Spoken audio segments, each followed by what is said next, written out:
Good morning, my dear children. Welcome to ninth Standard English class. Prose-3 Old Man River by Dorothy Deming. The Old Man River is a river in the province of Alberta in Canada.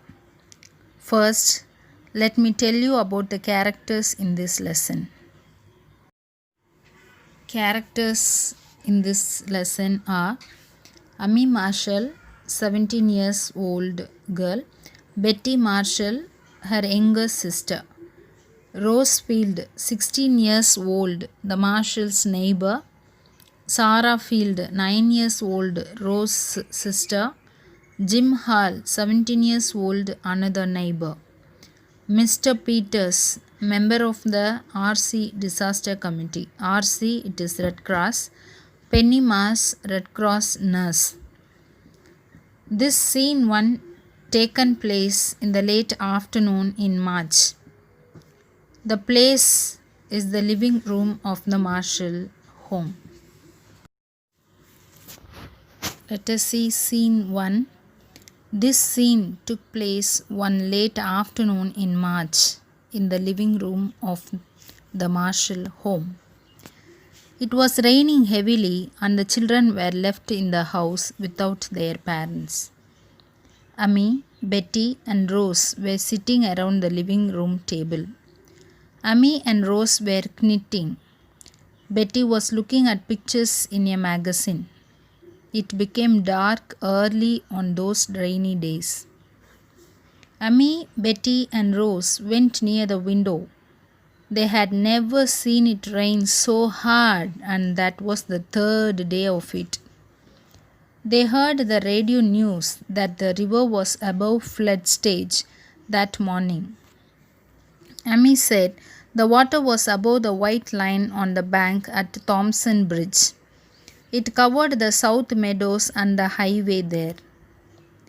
Rose said it was not only the rain, it was also the snow melting in the hills in the northern part of the state. The girls returned to the table. They heard a sound. It was Jim Hall, another neighbor, entered with a wet raincoat and rain helmet. He said it was a cloud burst, that is, rainstorm. He had run every step of the way from school and came there. The river was rising fast. The Bernard Dam gave way an hour ago, they said, and it looked bad. Jim asked Amy where was her father and mother. Amy answered her mother took Dick to the dentist and was going to stop at Mrs. Brand's house for a recipe on her way home. She ought to be here soon. And father was in Chicago for a business. Amy asked Jim why he had asked all the questions. She was interrupted by the ring of the telephone. Amy's mother talked to her over phone.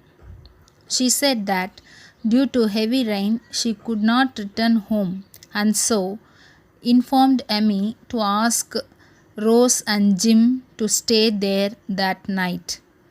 Amy told Rose to ring and inform her mother, but telephone lines were dead.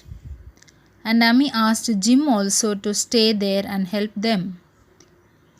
Amy and Betty filled all the bowls, tubs, pails and pitchers long jug with fresh water. Jim looked up a lantern light. Betty brought a flashlight and candles. Jim and Amy looked for food, blankets and coats and first aid kit. Jim said Amy he did not want to scare her, but if the dam had given way, your house, which was in the direct line of the river, would be in danger. Amy was scared because the water was up around the garage. Their garden looked like a pool. It was just a pool in the garden. Jim placed his hand on Ami's shoulder and said, "We had been through a bad things before and came out safely." He said, "First thing, we must not let others see how scared we were. Next, get all the necessary things like water, food, blankets, coats, and lights." Jim was glad that he served on the Junior Red Cross Emergency Squad during the war. Jim said that they could climb into the attic and onto the roof.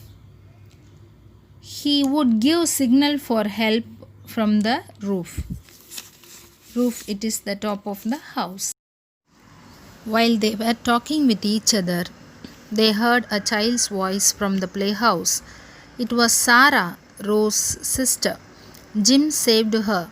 Amy gave her father's dress to Jim and her brother Dick's dress to Sarah to wear. Amy went to prepare supper for all. Jim went to the roof and started waving the flashlight. He had a hope that someone would come and help them. This is the end of Scene 1. My dear children, I hope you understood Scene 1. Let me recapitulate this Scene 1. All the children, Amy, Betty, and Rose, were alone in Marshall's house, that is, Amy's house. It was raining heavily and their house was flooded. Jim arrived there to help them. Rose and Jim were their neighbors. They stayed with Amy and Betty that night to help them. So they gathered all the necessary things that they needed during the flood, like water, light, food, coat, bedsheets, first aid kit, etc. Jim organized other children and he went to the roof to wave the light to ask help from someone to rescue. Let us end this session. I will catch you in the next class. Thank you, my dear children.